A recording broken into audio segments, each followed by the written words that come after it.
Watch if they decide to start doing that. I don't maybe they'll have us go out.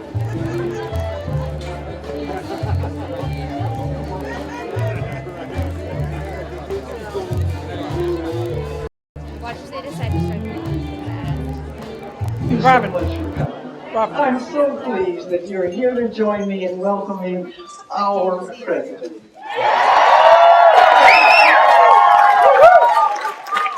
Now, I am fortunate to have known the president for a great many years, more perhaps than I'm willing to admit to. Nevertheless, I do enjoy reflecting about his rise to the highest office of our country. Amen. And I tell you, it's not a surprise for me, at least. The same leadership qualities that I saw more than 20 years ago are just as evident today. Intelligence, integrity, compassion, and combine that with humility and a wonderful sense of humor. Now, we know it's been a challenging few years, Mr. President. There have been too many people putting political self-interest ahead of the good of the country. I hope you know how proud we all are of you and your leadership, and how important we view your re-election.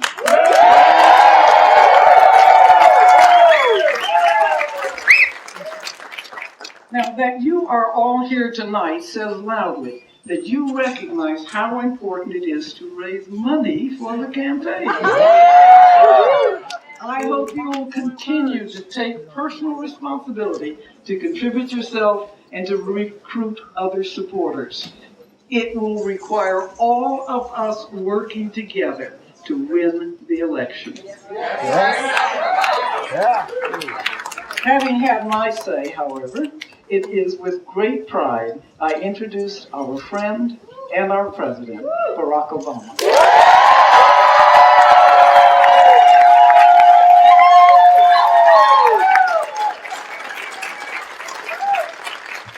Hello, everybody. It is good to be back home. Let me first of all just say something about Barbara. I think so many of you know the incredible contribution she's made to the city. She was a leader in early childhood education. She has helped to reshape and redesign how we think about teaching our young people so that they get a great education. And she has just been an extraordinary friend to me and so many people all across this city and all across the country. And you know, her and Jim Bowman were folks who took me under their wing and Michelle under their wing when we were young and still trying to find our way. They have been great friends ever since, and I could not be prouder to be with her today, especially since she let all of you tear up her backyard. Let's give Barbara Bowman a big round of applause. The little flyers we made at Kinko's. We were very proud of them. The internet didn't really exist at that point. Do you remember that? We had to walk around, knocking on doors. Folks, Barama? Helped me get my start when raising $5,000 was a big deal. And you guys scratched and clawed and helped me get that first seat in the state senate. I know that a couple of friends of mine from my service in the state senate are here. First of all, former Senate President Emil Jones is in the house somewhere and was one of my strongest supporters. And the new Senate President, who at the time we were just on the Judiciary Committee together, and he was probably the smartest guy there. So it's not a surprise that he's now the state Senate President. John Cullerton is here. So give him a big round of applause. Now, we have gone through as difficult and challenging 4 years as we've seen in not just a generation, but several generations. We had already seen a decade in which job growth had stagnated, jobs were being shipped overseas. The average wages and incomes of middle-class families had actually gone down when you take inflation into account, even though the cost of everything from healthcare to a college education were going up. All of it culminated in the worst financial crisis since the Great Depression. And so we've spent the last 3.5 years trying to get things back on track, trying to right the ship, saving an auto industry that was on the brink of collapse, creating 4.5 million new jobs, 500,000 jobs in manufacturing, which is the highest rate that we've seen since the 1990s. Folks who are out of work, folks who've lost their homes or homes are underwater, young people who still are trying to figure out how they can afford college, or if they've gone to college, are burdened with tens of thousands of dollars worth of debt.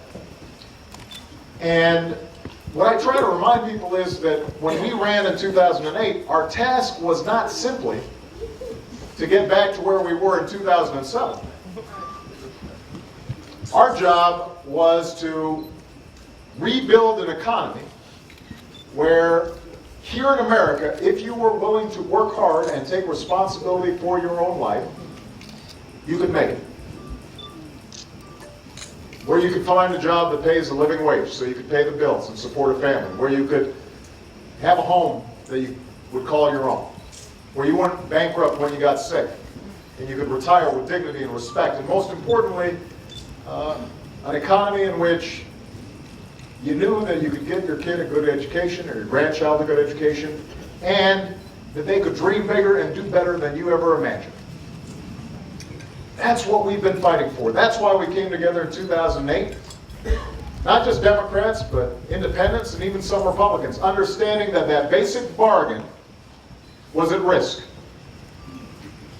The notion that here in America, everybody gets a fair shot, and everybody does their fair share, and everybody plays by the same set of rules.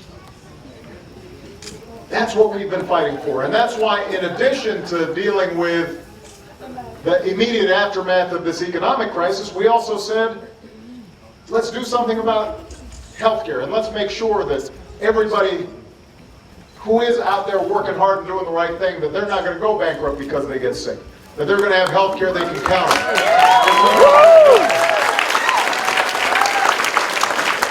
That's why we set out to reform Wall Street, because we believe that we've got to have a dynamic, vibrant financial sector, but we want the financial sector to do what it's supposed to be doing, which is financing businesses and families and growing an economy, not just making reckless bets, and we got that done with Wall Street reform. That's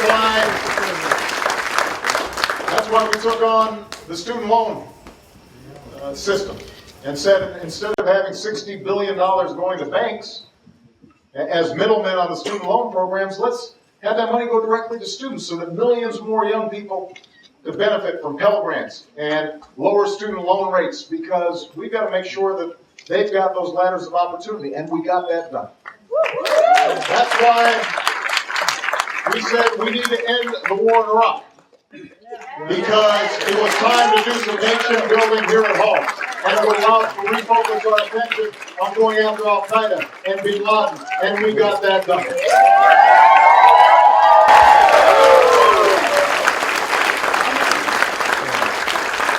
So our goal has never been just to get back to the pre-crisis situation. Our goal has been to build an economy that lasts for the long haul, for our kids and for our grandkids.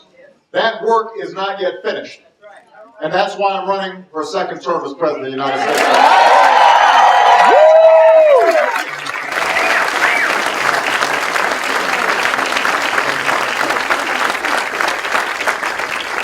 Now, we have as stark a choice in this election as we've seen in my lifetime. In some ways, it's starker than it was in 2008. Yeah, it's true. It's very true.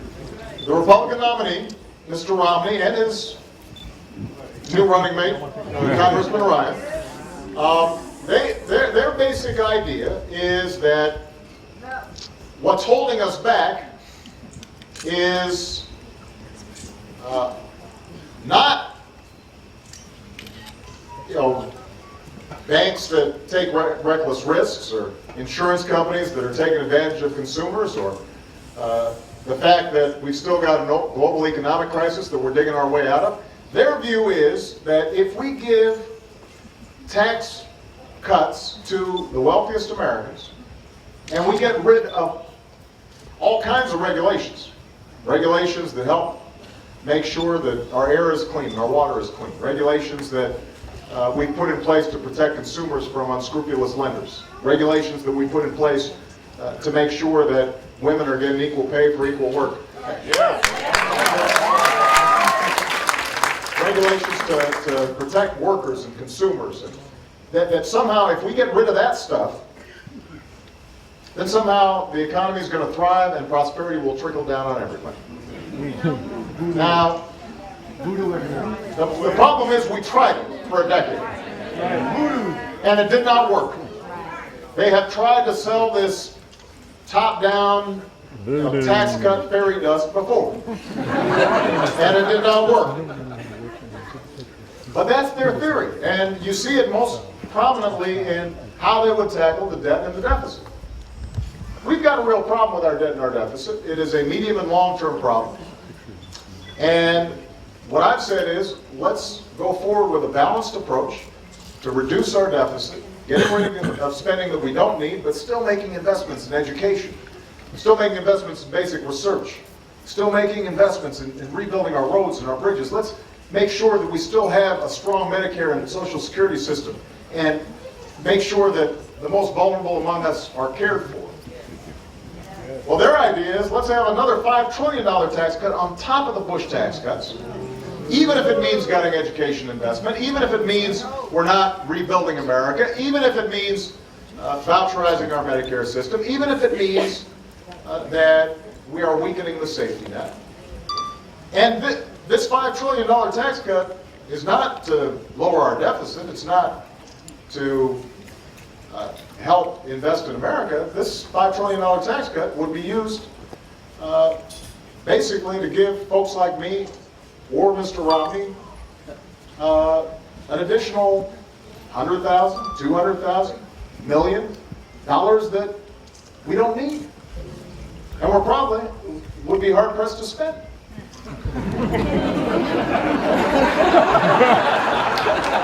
So what makes it worse is the analysis that's already been done by, not my office, by independent economists and folks who evaluate tax plans for a living. The only way to actually cut taxes $5 trillion more on top of the Bush tax cuts would be to ask middle-class families to pay an average of $2,000 more to pay for my tax cut or Mr. Romney's tax cut. Now,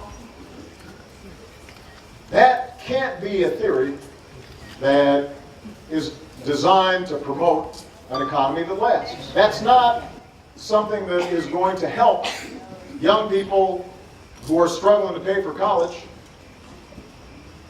get to where they want to go.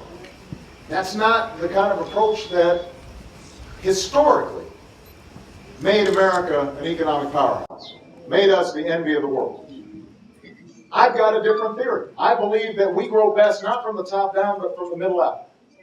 That we grow best when we create ladders of opportunity so that everybody can succeed, no matter what they look like, no matter where they come from, no matter what their last name is.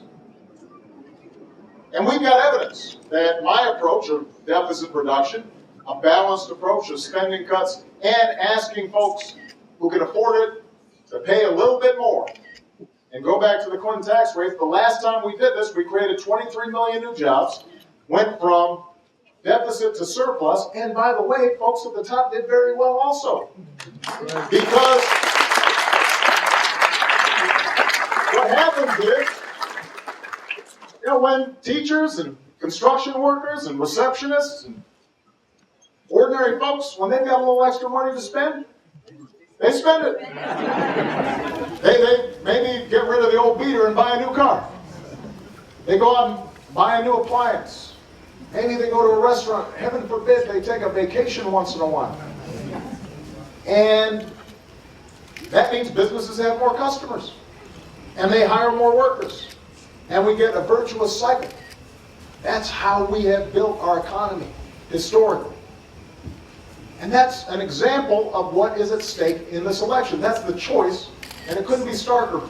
This is not an election between two candidates or two parties. This is a choice between two fundamentally different visions about America and how we move forward.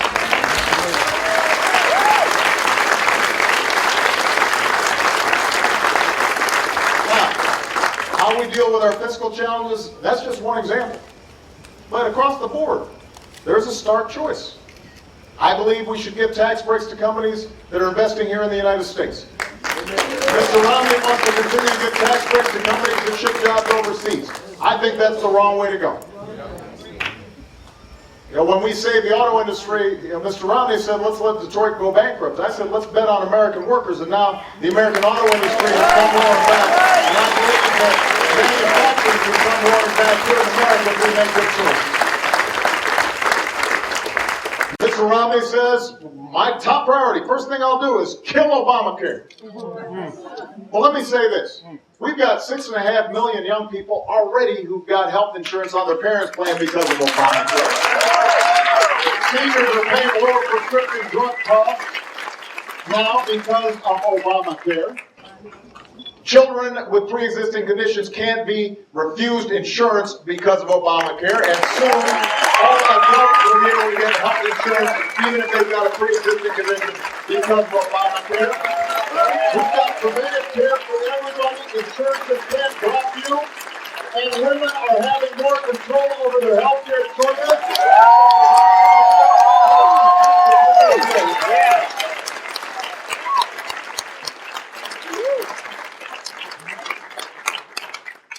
Mr. Romney, his plan for strengthening the housing market is just let the thing bottom out.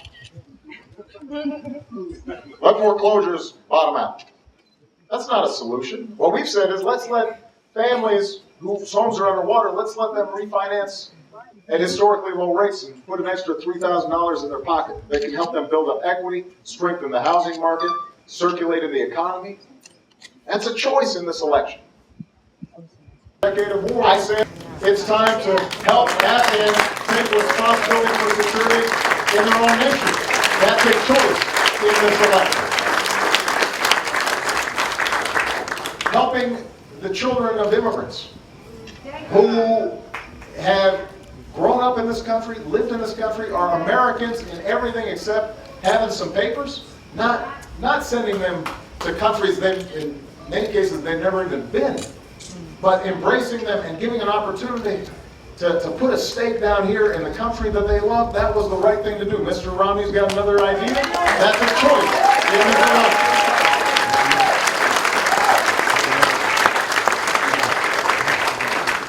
So, on almost every issue, whether it's clean energy, we've doubled fuel efficiency standards on cars, doubled clean energy, created jobs around the country. We can create more.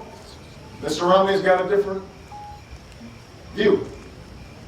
On student loans, Mr. Romney says kids, they should just borrow money from their parents, not realizing perhaps that some kids might not have parents whom they can borrow money from. That's a different point of view. It is a different vision about how America should work.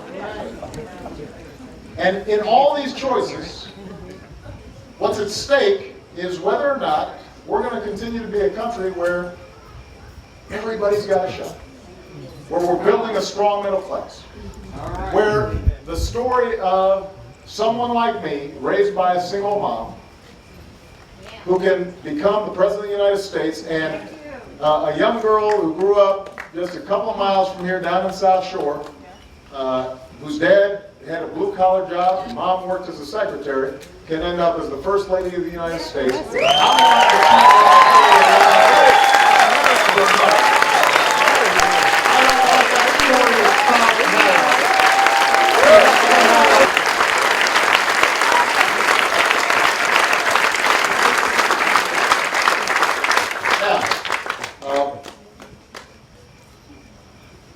This is going to be a close election. It's going to be close because there are a lot of folks still hurting out there, and a lot of folks still feeling anxious. And as President of the United States, these things happen on my watch, and I've got responsibilities, and the other side will spend more money than ever just trying to deliver the message over and over again that the economy's still not where it needs to be and it's Obama's fault. That's going to be their message. And they're spending more money than we've ever seen in our history trying to deliver that message. It's not a plan to create jobs or revive the middle class, but it's a plan to win the election. And it oftentimes feeds into the fear people have, but also the cynicism that folks have. But here's the good news.